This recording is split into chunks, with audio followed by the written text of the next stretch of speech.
Like I said, when I joined Streetlight in 2016, that is when we opened our first primary, of which is Jeppe Primary. I knew that I am going to serve in a community like this. So I prepared myself before coming here. I told myself that I will do it. I am motivated by challenges. I will do it, and I will do it for those children who really needs me. Most of our learners, I think we have about 40% of our learners do not have South African documents. This is because most of them are coming, their parents don't have documents. They came to Joburg, to South Africa, to look for a better life. So we have stateless kids, more or less.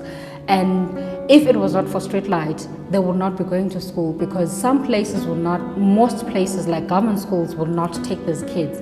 So already the challenge that the school was facing before COVID-19 was our kids would come to school and they would be hungry. So as a school, we would then feed the students. So we would give them breakfast and lunch. With the school closing down because of lockdown, it meant that the students were able to have lunch and breakfast at school, no longer had access to all that. Most of the parents with the kids who are attending Streetlight schools are struggling. They are not working. It's difficult for them to put food on the table, and hence it affects the lives of our children who are coming here to school every day. But kids cannot pass academically if we're not looking at their social side. So if they're not emotionally well, we don't expect them to do well academically.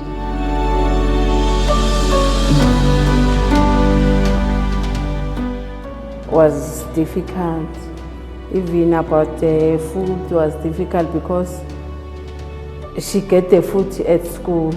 So when the school was closed, it was difficult. But sometimes the school was calling to get the food parcels. So even before we left for lockdown, what happened as a school was we managed to fundraise and get some money to do food parcels for like about 30 parents that were already struggling, to say at least that will push you for those 21 days until the kids come back.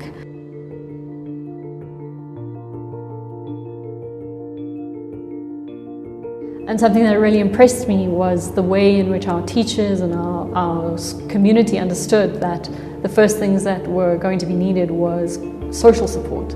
So taking care of our families who were food insecure, knowing how to engage parents and make sure that the community felt supported and drawn in, and then to understand how we were going to approach the planning, implementation and innovation of teaching and learning in this time.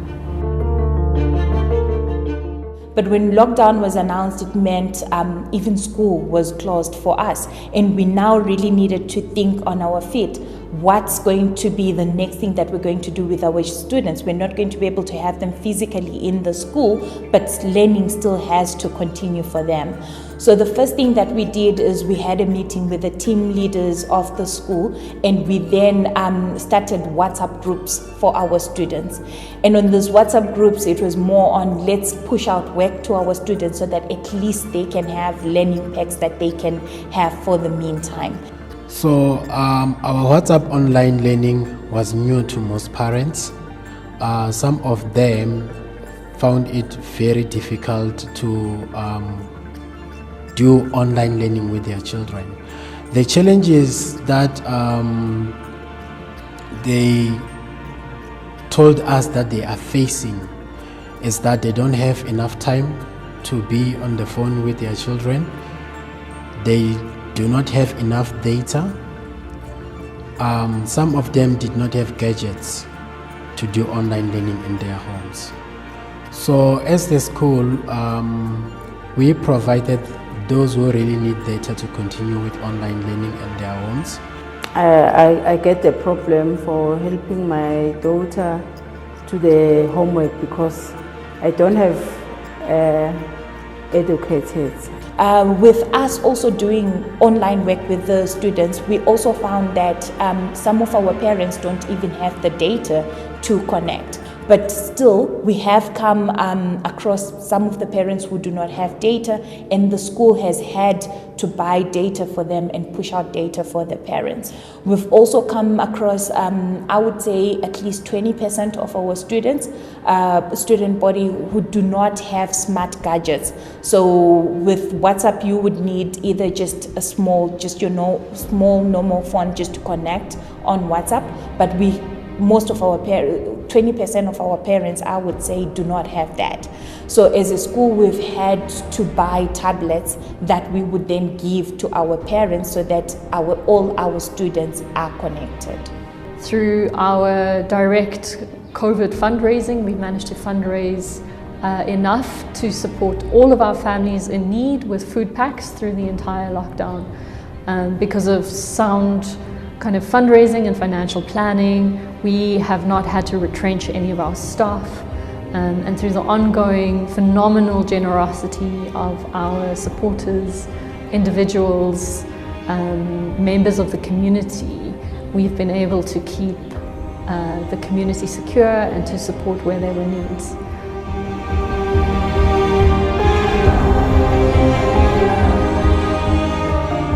Well, my favorite part is just learning, nothing else, just learning. So firstly, for us to ensure that safe social distancing would happen in the school, we had to divide our school up into two, that is into cohort 1 and cohort 2. So we've looked into that to be like, how best can we ensure that we have a short day, which would keep everyone comfortable, especially understanding that it's a new thing to have our students put on a mask the whole day. So ever since they came back here, they are happy. They're tired of mommy teaching them at home. They're like, this is not how my teacher is teaching me. You're just doing everything wrong. So when they came back from school, they're like, you see, teacher knows all the concepts and you were teaching us wrong things. So it's very nice for them to be back in school, and for me as a parent to see that they're enjoying their education and they're enjoying coming to school. It's just obviously we still have fears of what ifs, but we can't live in fears. We have to come and live our life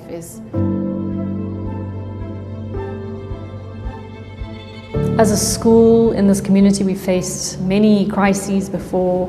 Last year we had to close the school down due to the xenophobic violence in the inner city.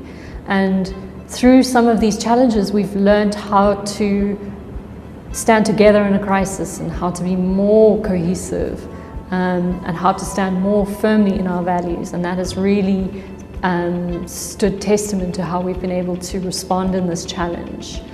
But this would not have been possible if it wasn't for our donors, our supporters, individuals who, instead of saying that this is a difficult time and they didn't know how to support or needed to be more conservative, instead leaned in and said, now more than ever, we will support the school, and now more than ever, we will help these challenges, and now more than ever, we will continue to be there for families in need.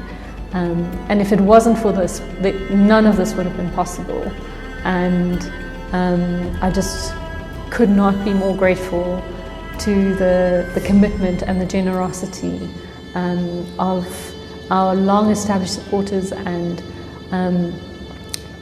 the kindness of strangers in this time. And if it wasn't for that, we wouldn't be able to continue. So thank you for making that commitment to staying with us now more than ever.